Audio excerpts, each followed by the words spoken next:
लेकिन इतने कम समय में ही 14 लाख से अधिक गरीब भाई बहनों का और बच्चों का इलाज हो चुका है। भाइयों और बहनों, सामान्य मानवी का जीवन आसान हो, उनको व्यवस्था से जूझना ना पड़े, इसके लिए सरकार निरंतर काम कर रही है। बेंगलुरु में भी नहीं, इनकम टैक्स अपीलेट ट्रिब्यूनल की नई बिल्डिंग, इससे इनकम टैक्स से जुड़े काम अब ज्यादा आसानी से किए जा सकेंगे। इस ट्राइब्यूनल द्वारा दशकों से किराए की बिल्डिंग में जैसे तैसे किया काम हो रहा था, अब एक आधुनिक बिल्डिंग यहां की जनता की सेवा के लिए तैयार हो गई। साथियों, हमने इनकम ट्रिब्यूनल टैक्स की बिल्डिंग तो बनाई है, साथ में कर्नाटक सहित देश के 3 करोड़ से अधिक टैक्स पेयर्स को सीधी राहत भी दी है। भारत के इतिहास में पहली बार 5 लाख रुपए तक की टैक्सेबल इनकम को टैक्स के दायरे से बाहर कर दिया गया।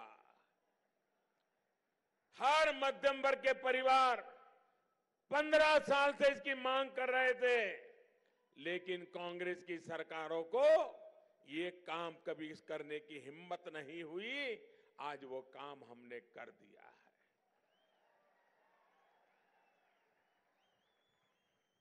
Friends, I'm delighted that a girls' hostel in Bengaluru University, is being dedicated to the nation. This will cater to the needs of several students from the northeast who study in Bengaluru. Friends, these youngsters may be away from home, but the central government is always there for their welfare. It is my privilege that the NDA government has got the opportunity to work extensively for the Northeast. We have put top priority for the development of the Northeast. This includes ensuring proper infrastructure, power connectivity, harnessing water resources, better health care, education and more. साथियों, केंद्र की NDA सरकार सबका साथ सबका विकास के मंत्र पर चल रही है। मध्यम वर्ग के साथ साथ हमारे किसान और हमारे मजदूर साथियों के लिए 2 हफ्ते के भीतर भीतर 2 बड़ी योजनाएं लॉन्च कर दी गई, लागू कर दी गई। कल ही देश भर में असंगठित क्षेत्र के, अनऑर्गेनाइज सेक्टर के श्रमिक बंधुओं के लिए, मजदूरों के लिए नियमित पेंशन की योजना, प्रधानमंत्री श्रम योगी मानधन योजना शुरू हुई है। इस योजना से जुड़ने वाले असंगठित क्षेत्र के तमाम मजदूरों को अब 60 वर्ष की आयु के बाद कम से कम 3,000 रुपये नियमित हर महीने पेंशन तय किया गया है। यानी साल भर में करीब करीब 40,000 रुपया बुढ़ापे में उसको काम आएगा। साथियों, आप कल्पना कर सकते हैं, खेत मजदूर है, आपके घर में कपड़े धोने वाला है, या कोई रसोई बनाने वाली बहन आ रही है, या आपका ड्राइवर है, या आपकी सोसाइटी में लिफ्ट चलाने वाला है, या दूध देने आता है, सब्जी बेचने आने वाला है, अखबार बेचने के लिए आने वाला है, ऐसे छोटे छोटे काम करने वाले लोग, ऑटो रिक्शा चलाने वाला, टैक्सी चलाने वाला, जब शरीर काम करता है तब तक तो काम कर लेते हैं, लेकिन जब शरीर काम करना ढीला हो जाता है तो अपने भी रिश्तेदार बुढ़ापे में छोड़ देते हैं। ये मोदी सरकार है, ऐसे लोगों का हाथ पकड़ रही है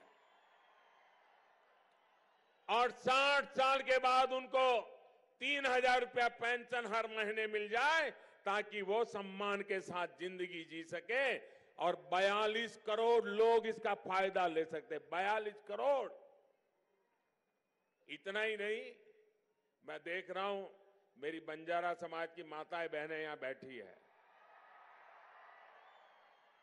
हमने अभी गुमंतु समुदाय के लिए एक वेलफेयर बोर्ड बनाने का इस बजट में घोषणा की है। इस गुमंतु समाज के वेलफेयर बोर्ड से समाज में गुमंतु समाज है जिसमें हमारा बंजारा समाज भी है, उनके वेलफेयर के लिए पहली बार देश में अलग बोर्ड बनाने का काम हमारी सरकार ने किया है। भाइयों बहनों, यहां मुझे कोली समाज के सभी नेता मिले, उन्होंने मेरा सम्मान किया। मैं उनका हृदय से आभार व्यक्त करता हूं उनके इस समर्थन के लिए। साथियों, कामगारों की ही तरह देश भर के लगभग 12 करोड़ किसान परिवार जिनके पास 5 एकड़ या उससे कम जमीन है, उनको प्रधानमंत्री किसान सम्मान निधि का लाभ मिलना तय है। इसके तहत केंद्र सरकार सीधे किसानों के खाते में हर साल 75,000 करोड़ रुपए जमा करने जा रही है। 75,000 करोड़ रुपया हर साल। आप कल्पना कर सकते हैं, गांव में जब किसान के हाथ में 75,000 करोड़ रुपया गांव में पहुंचेगा तो गांव की इकोनॉमी कैसी दौड़ने लगेगी। और इसकी पहली किस्त देश के करोड़ों किसानों को ऑलरेडी पहुंच चुकी है, मिल चुकी है। भाइयों बहनों, ये लाभ कर्नाटक के भी लगभग 71 लाख किसानों को मिलना तय है। लेकिन मैंने पहली किस्त दे दी, देश भर के किसानों को मिल गई, लेकिन जिनको सिर्फ राजनीति करनी है, राजनीति के खेल खेलने हैं, किसानों का भला करने का इरादा नहीं है, ऐसी कुछ सरकारें हैं। इनको लगता है कि अगर उनके राज्य में किसान के खाते में 2,000 रुपया पहुंच गया तो ये तो मोदी मोदी करने लग जाएंगे। और इसलिए ये कर्नाटक की सरकार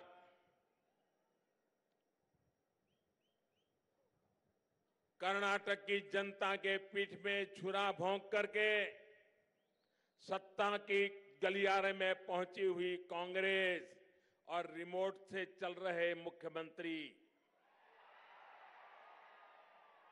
इन्होंने कर्नाटक के किसानों की सूची अभी तक हमें पहुंचाई नहीं है। देश भर के किसानों को हमने पैसे पहुंचाए, लेकिन मैं कर्नाटक के किसानों को पैसे नहीं पहुंचा पाया। इसके गुनहगार, किसानों के दुश्मन, ये आपके बेंगलुरु सरकार में बैठे हैं। कर्नाटक का कोई भी किसान विरोधी लोगों को माफ नहीं करेगा। आप मुझे बताइए भाइयों,